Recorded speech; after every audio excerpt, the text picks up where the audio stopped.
Ayan. So, hello guys! So, good evening sa inyo lahat. At eto nga po si Annie Sipon, no?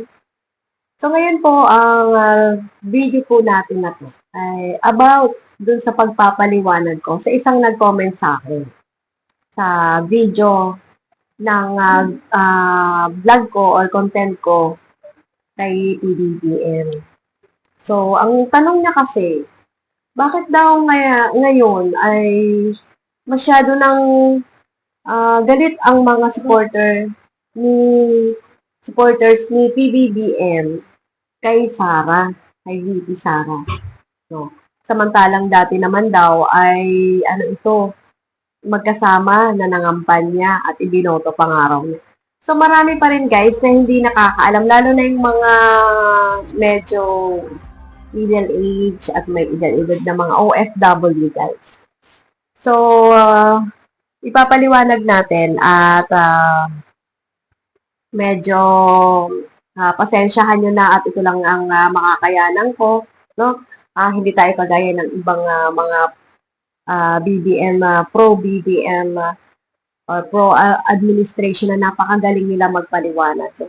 So, umpisahan natin, bakit nga ba? Ang dahilan nito ay ang first. Bibilisan lang natin, no? At ito yung understanding ko na nangyari, na hindi kanais-nais na nangyari, na bigla na lang nangyari. At ito po ay hindi natin inaasahan, no? Kaya nakakalungkot talaga. So, first na nangyari, umpisa niyan yung yung nanghihingi, yung, di ba, Secretary of DepEd na, Department of Education na si Sara. So, ang umpisa niya yung nanghihingi siya ng confidential fund. No? So, worth million ito, or a billion, basta ganun eh. So, hindi siya pinagbigyan, guys, kasi nga may nauna ng fund si Sara na nakita ko sa social media ay ginastos lang ito ng 11 days. No? So, ang mangyayari kasi, nanghihingi na naman siya ng another confidential fund na naman na, syempre, ang laking halaga niyan. Yun ang umpisa niya na sumama ang loob ni Sara dahil hindi nga siya pinagbigyan ng confidential fund na naman, no? So, doon na medyo gumewang na. Pangalawa, guys, ganito. Eto si Maharlika ay naglabas ng issue ng bangag-bangag issue na may polboronic daw, na may video daw siya. Nakaraang taon pa yun. Ipapalabas niya raw ito ng January. Tapos dumating na ang January, hindi pa rin guys pinalabas at hindi talaga na ipalabas dahil wala naman. So, fake news. Ang nangyari nun, nagbagong Pilipinas Rally, no? Nagbagong Pilipinas Rally. Si VP Sara ay umattend at nandoon nga po tayo, nandoon ako, at nagsalita siya in behalf of DepEd. Okay? So, yun na, ang rallying yun ay inumpisahan ng maaga pa. No? So, ang hindi natin alam, nung gabi na pala, ay may hinahanda ring rally. Ang hindi natin alam, na sobrang galit na pala nila, ay may hinahandang prayer rally sa Davao. No? At ito nga ay pinamunuan ni Duterte, ni PRRD, no? Former President. At pagkatapos ng bagong Pilipinas Rally, ay pumunta agad doon si VP Sara, no? At doon nga, alam nyo ang nangyari, di ba? Doon yung, yun yung unang-unang pahayag. Yun yung unang-unang nagulat tayo lahat na pinagmumura ang ating presidenteng BBM at sinabihan ng bangag at meron tayong adik na presidente.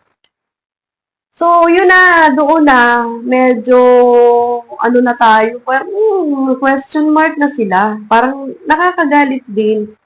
Hindi lang yun, guys. Pagkatapos ng rallying yun, ng Davao Rally, ay binawi niya yung mga sinabi niya. Di ba nakakawindang? Diyos, binawi. So, dun sa point na yun, nakita pala nito ni, basta may mga nakakita sa video na videohan na nahagip, na videohan si Sara na nung nagbabanggit ang kanyang tatay na bangag ang ating presidente ay ngumingiti ito. Yun, no? So, no, ngumingiti siya. So, malaking insulto yun kay First Lady Lisa at sa mga supporters ng BBM. Malaking insulto yun. Kasi nga, BP ka, dapat pinagtanggol mo o kaya, tay, yan. Siguro nung kung binawi ito ni Duterte, ni former president, ay siguro pinagsabihan na ni Sara. Pero, kala ng mga Marcos lawyers ay titigil na ito. Yung pala hindi talaga tumigil. Para bang hindi natin alam kung anong gusto mangyari, 'di ba? Parang nakakalala, na. At eto pa, ang ating BP Sara ay nang dahil nga sa pulburon issue na 'yan. Hindi nga siya nagsasalita, 'di ba? No comment. Lalo na doon sa West Philippines, no comment siya. Pero ang ginagawa niya, guys, gumagawa siya ng video na patama sa ating presidente. Oh, biruin mo pulburon video. Hindi naman tayo mga bata, hindi naman tayo mga tanga-tanga na hindi natin makaka-catch up kung ano yung meaning ng kanyang video na yun. 'Di ba? Kung napanood niyo yung binigyan niya ng pulburon ang batang yun. Diyos ko, patama yun, guys. Kahit na hindi ka nagsasalita pero may mga ganong kang mga pakita-kita at video pa sa social media. Ang sakit nun. Pero guys, ang ating presidente ay hindi siya tinuligsama ng kahit konti. Okay, pabayaan. Pinalampas ito ng ating presidente, pati yung pagsasabi sa kanya ng bangag. Tinawanan lang ito ng presidente, di ba? Gaya naman na yung nasa Bible eh. Basta tinutulig sa hayaan mo na lang. Kasi ang Diyos ang gaganti para sa kanila. Huwag kang gumanti kasi ako ang bahala sa kanila.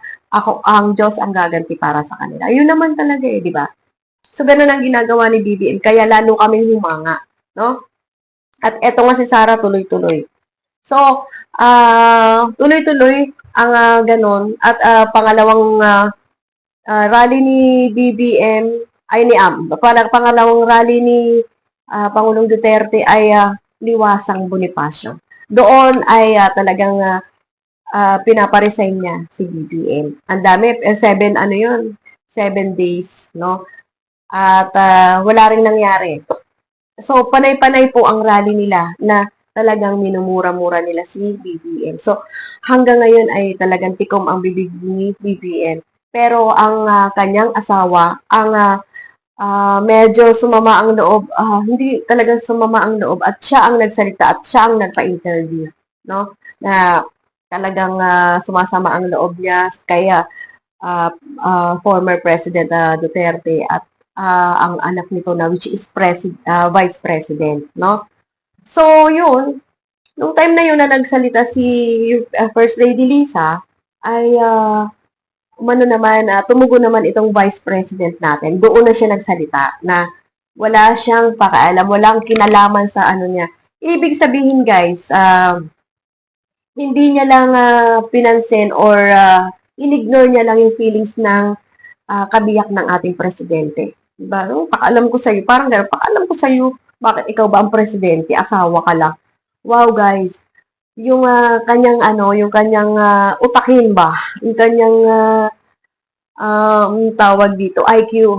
Ganun, guys. Nakakainis, di ba? Ikaw ba, iisa kayo, kasal kayo, iisa kayo ng presidente, tapos gaganunin ka ng isa mong empleyado or isa mong, yun nga, yung vice president, gaganunin ka. Di ba napakasakit? So, yun ang nangyari, guys. Isa pa, sa West Philippines, no comment siya, hindi siya nag-comment, samantalang yung iba talagang nagtatanggol na. Okay lang naman yun na no comment siya eh. Okay lang naman yun eh. Kaso, naglabas na naman siya guys ng video. Yung manggagamit, pinaparinggan niya ng manggagamit. Di ba?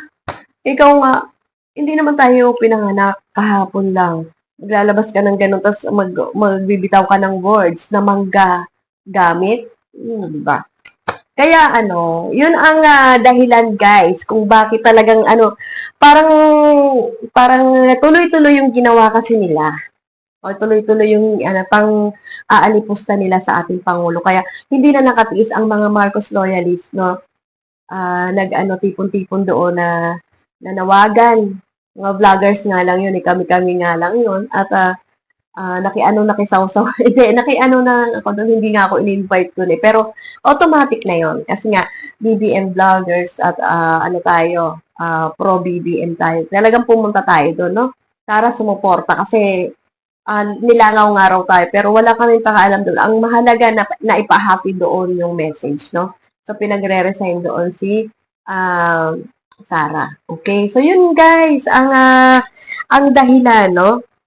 At yun na nga, pinapasuggest na lang namin doon sa rally na yon ay nanawagan talaga kami at nanalangin kami sa buong may kapal na talagang dinggin ng aming panalangin. Dahil nga, the truth will prevail. At yung katotohanan at yung mga nagbababa ng loob ay ayan ang itinataas ng ating Panginoon.